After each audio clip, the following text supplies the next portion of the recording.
Ethan Cole learned about the betrayal on a quiet Tuesday morning. The kind of morning that promised nothing more than coffee and routine. The knock at his door came sharp and impatient, cutting through the stillness of his apartment. When he opened it, no one stood there. Only a thick envelope lay on the floor, cream-colored, heavy, expensive. His name was printed neatly on the front, along with his address. Inside was a wedding invitation, elegant, formal, and not addressed to him as a guest, but as the point of contact. Before Ethan could fully understand what he was holding, another knock came. Then another. By the time he returned from work that evening, his mailbox was full, his hallway cluttered with envelopes, all identical. 150 wedding invitations, all listing his small apartment as the RSVP address. His phone buzzed non-stop with unknown numbers and polite messages asking about seating, gifts, hotels, and timing. Somewhere between confusion and dread, the truth settled in. His family had done this. His sister Marissa was getting married. That part wasn't new. What was new was that she, along with their parents, had decided, without a single conversation, to use Ethan's address as the central hub for the wedding. RSVPs, guest questions, delivery. They had assumed he would handle it. They always did. Ethan leaned against the wall, feeling his chest tighten. He wasn't angry yet. Anger came later. First came disbelief. He replayed the last few weeks in his mind, searching for signs, hints, anything. There had been none. No call, no warning. Just an unspoken decision made on his behalf. By noon the next day, the doorbell rang again. A middle-aged couple stood outside, smiling warmly, holding a wrapped box. They congratulated Ethan, thanked him for hosting, and asked where they should leave the gift. Ethan stared at them, words caught in his throat. He wasn't hosting anything, but the invitation said otherwise. He let them in. The visit lasted 5 minutes, but it changed something in him. As the door closed behind them, Ethan felt a sharp, unfamiliar sting. It wasn't just inconvenience. It was humiliation. His private space had been turned into a public place without his consent. His life had been rearranged without his voice. Messages poured in from relatives he barely knew. Some were cheerful. Some were demanding. All of them assumed he was involved. His phone lit up with a text from his mother, brief and casual. People might contact you about the wedding. Just help them out. No question. No apology. Ethan sat on the edge of his couch, staring at the wall. Memories surfaced, uninvited. Being asked to drive hours to help move furniture. Being expected to babysit without notice. Being labeled the easy one. Every time he had said yes. Every time he told himself it was family. But this time felt different. That evening, Marissa finally called. Her voice was bright, rushed, distracted. She talked about flowers, colors, and guest counts. When Ethan tried to interrupt, she laughed softly and said, "Relax. You're good at this stuff. It's just for a few weeks." Ethan asked her why no one had asked him first. There was a pause. Short but telling. Then she said, "We didn't think it would be a big deal." Those words hit harder than any insult. Not a big deal. His time. His space. His peace. All of it reduced to convenience. When Ethan tried to explain how overwhelmed he felt, Marissa grew defensive. She said she was stressed. That weddings were complicated. That family helped each other without making things dramatic. The call ended cold. That night, Ethan barely slept. He lay awake listening to the hum of traffic outside, replaying every moment of the day. He felt small, like his life was something others could rearrange whenever it suited them. The invitations stacked on his table felt heavy, like proof that his boundaries didn't exist. The next morning, delivery boxes arrived. Decorations. Printed signs. His apartment filled with items he didn't recognize, all tied to an event that wasn't his. Neighbors glanced at him curiously. As strangers knocked on his door asking for directions or confirmation. Ethan smiled through it. He always did, but inside, something was shifting. He wasn't just hurt. He was angry. Not the loud kind, but the quiet kind that settles deep and sharp. The kind that asks hard questions. Why was he always expected to carry the weight? Why was his silence mistaken for agreement? Why did love in his family come with conditions? By the end of the week, Ethan understood something clearly. This wasn't about a wedding. It was about control. About being useful without being respected. His family hadn't meant to hurt him, but they hadn't cared enough to protect him either. As Ethan stood in his apartment, surrounded by invitations meant for strangers, he felt the first spark of something dangerous and new. A desire not just to be heard, but to push back. To make them feel, just for a moment, what he had been forced to carry alone. The betrayal was complete, and so was the beginning of something he never thought he would consider revenge. The pressure did not slow down. It grew. Every morning Ethan woke to missed calls, new messages, and fresh confusion. His phone vibrated during meetings. His inbox filled with polite demands. Guests wanted answers. Vendors wanted decisions. Everyone assumed Ethan was in charge. No one asked if he wanted to be. He tried to ignore it at first. He told himself it was temporary, that once the wedding passed, life would return to normal. But the more he tried to stay calm, the heavier everything felt. His apartment no longer felt like home. It felt like a waiting room where other people's expectations lined the walls. Ethan stopped answering unknown numbers. When that didn't work, people showed up in person. Some were kind. Others were impatient. One man complained that no one had confirmed his seating. A woman asked where she should ship a large gift. Ethan nodded, smiled, apologized. Inside, frustration built like a storm with no release. At night, when the door finally stopped knocking, Ethan sat alone with the stacks of paperwork. Seating, charts, meal preferences, printed schedules. His name was nowhere on the wedding program, yet his life revolved around it. That realization hurt, more than the work itself. Anger found him slowly. It crept in during quiet moments, while washing dishes, while staring at the ceiling, while scrolling through old family photos. He remembered being the one who always adjusted, the one who never caused problems, the one everyone relied on because he never said no. This time he wanted to say no. The thought of revenge entered his mind quietly, not in flashes of chaos, but in clear, tempting ideas. He could lose the RSVP cards, delay confirmations, miscommunicate schedules. Nothing dramatic, just enough to remind them that he mattered. The power of it shocked him. For the first time, he wasn't helpless. He had access to everything.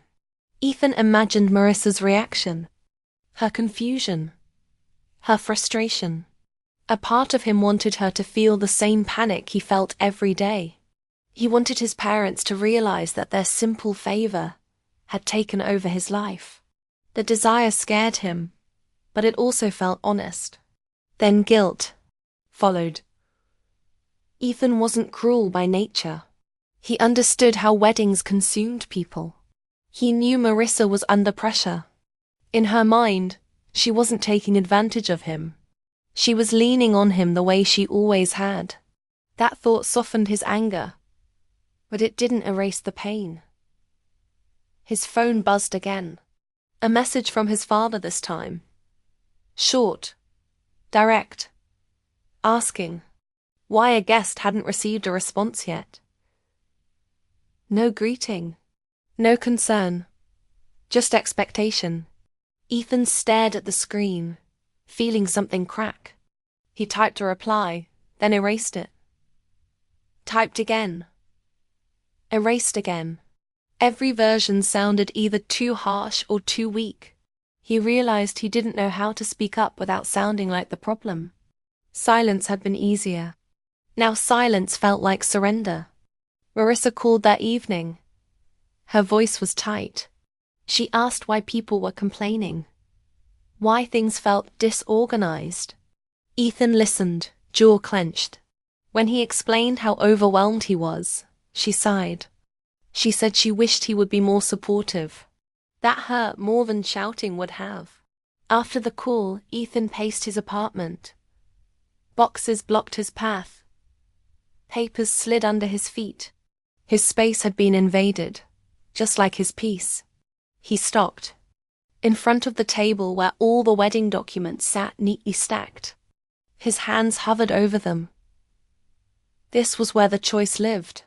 He could continue carrying the burden and disappear into resentment. Or he could act. Revenge whispered that action would bring relief, that a little chaos would balance the scales, that fairness sometimes needed force. But another thought fought back. If he crossed that line, could he ever go back? Would they see his pain, or only his reaction? Ethan feared becoming the villain in their story, the ungrateful brother who ruined a special day. Sleep became hard. His mind raced at night, replaying conversations, imagining outcomes. Some ended with satisfaction. Others ended with regret. He woke tired but determined. He knew he couldn't stay trapped in this space between anger and obedience. Meanwhile, Marissa told herself she had done nothing wrong. She spoke to friends about how reliable Ethan was, how lucky she was to have him. She didn't hear the strain in his voice. She didn't see the cost of her assumptions. To her, family meant shared responsibility, not shared consent. Ethan finally understood something important. The real conflict wasn't the wedding. It was the pattern, the way his needs were always smaller than everyone else's, the way his kindness had been mistaken for availability. One evening, as the sun dipped low, Ethan sat alone and made a quiet promise to himself. Whatever he chose next would not come from fear, not from guilt, not from habit. It would come from self-respect. The desire for revenge was still there, sharp and tempting. But now it stood face to face with something just as powerful, the need to be seen, even if it meant disappointing the people he loved. And with each passing hour, the moment of decision crept closer. The final week arrived like a tightening knot. Every hour carried weight. Every sound from Ethan's phone made his stomach turn. The wedding was close now, too close to escape, too close to pretend nothing was wrong. His apartment looked nothing like his own. Boxes lined the walls. Papers covered the table. Notes were taped to the fridge. His life had been paused for someone else's celebration. One evening, after a long day of unanswered calls, Ethan sat alone at the table and opened his laptop. The screen glowed softly in the dim room. Inside the email folders were vendor contacts, schedules, confirmations, and timelines. He had everything. One wrong message could break the flow. One delay could cause confusion. One decision could change everything. His hands trembled slightly as he scrolled. The idea of revenge felt closer than ever. It wasn't wild or cruel. It was quiet, controlled. He could cancel deliveries at the last minute. He could give wrong times. He could step back and let the chaos happen on its own. No one would know it was him. And for the first time since this began, he felt powerful. Ethan leaned back in his chair and closed his eyes. His heart raced. He imagined Marissa on her wedding morning, waiting, confused, stressed. He imagined his parents scrambling, calling him, asking why things were falling apart. He imagined the apology that might finally come after everything collapsed. The image gave him a strange comfort. But then another image appeared. Marissa sitting alone, crying. Not because she understood what she had done, but because her day was ruined. His parents angry, not thoughtful. His name spoken with disappointment instead of care. Ethan felt the weight of that future press down on him. He stood up and walked to the window. The city lights flickered outside, steady and distant. Life was moving on out there. People were laughing, eating dinner, living freely. Ethan felt stuck in a moment he never agreed to enter. His phone rang. Marissa's name appeared on the screen. He hesitated before answering. Her voice was tense. She asked if he had sent confirmations yet. She said vendors were asking questions. She said things felt out of control. Ethan listened without interrupting. When she finished, there was silence between them. "I never asked for this," Ethan said quietly. Marissa sighed. She said she was overwhelmed. She said she thought he would understand. She said she didn't mean to put so much on him. Her words sounded defensive, not reflective. Ethan felt the familiar pull to give in, to comfort her, to take responsibility. This time he didn't. "I needed you to ask," he said. "I needed a choice." The line stayed quiet for a moment. When Marissa spoke again, her voice was softer but uncertain. She said she didn't know what else to do now. The wedding was days away. Everything depended on him. Ethan ended the call with no promises. He returned to the table and stared at the laptop again. The cursor blinked patiently, waiting. This was the moment. Not the act of revenge itself, but the choice to become someone new. Someone who could hurt back. Someone who could justify it. His finger hovered over the keyboard. Then he noticed something small. One of the RSVP cards had a handwritten note from an elderly guest, thanking him for helping organize things. The note wasn't meant for him, but it landed anyway. It reminded him that revenge would spread outward, touching people who had nothing to do with the betrayal. Ethan exhaled slowly. He realized something important. Revenge wouldn't teach his family respect. It would only teach them fear or anger. It would confirm every excuse they might use to avoid real accountability. And once done, it couldn't be undone. Ethan closed the email draft. Instead, he opened a blank document. He began to write carefully, choosing each word with intention. Not angry, not accusing, just honest.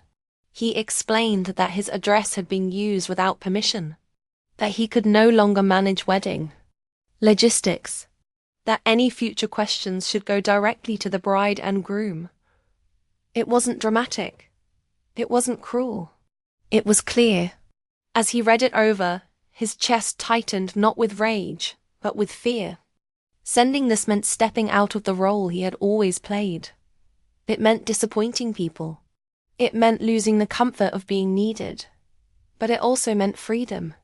Ethan sent the message. Almost immediately, his phone buzzed. And again. Calls, messages. Confusion spread quickly. Guests asked questions. Vendors reached out to Marissa. The control Ethan had been holding shifted back where it belonged. Marissa called again later that night. This time, her voice shook. She asked why he had done it. Ethan told her the truth. He said he felt invisible.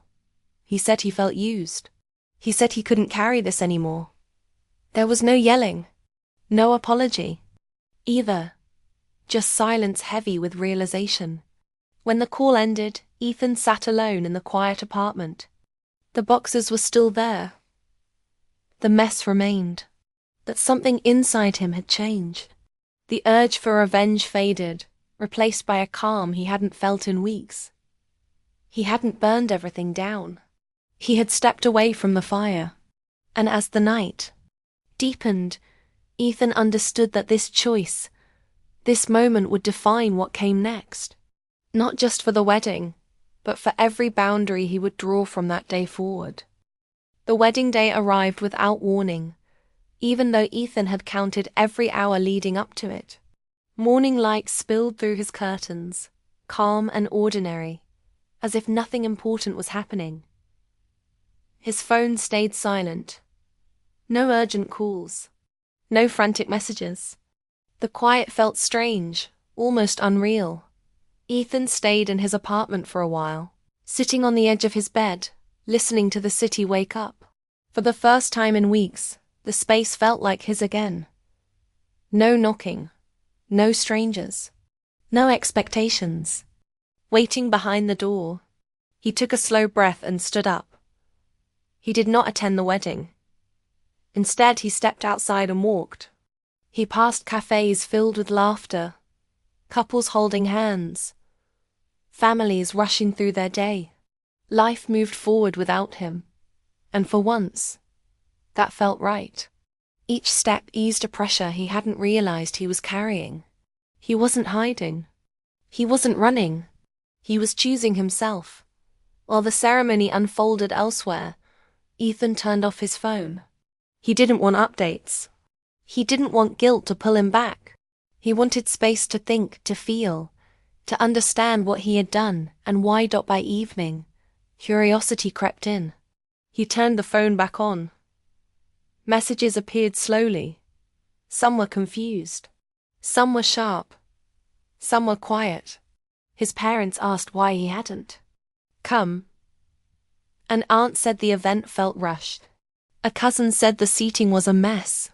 No one accused him directly, but the weight of disappointment lingered in every word. Ethan read them all, without replying. He felt no rush of victory. No joy in there. Struggle, just a steady calm. He realized then that revenge would have tasted bitter. What he felt now was clean. He had drawn a line without destroying anything. Days passed. The noise faded. Life returned to a softer rhythm. Then Marissa called. This time, she didn't sound rushed or defensive. She sounded tired. She asked if they could talk. Ethan agreed. They met at a quiet cafe. No wedding talk at first.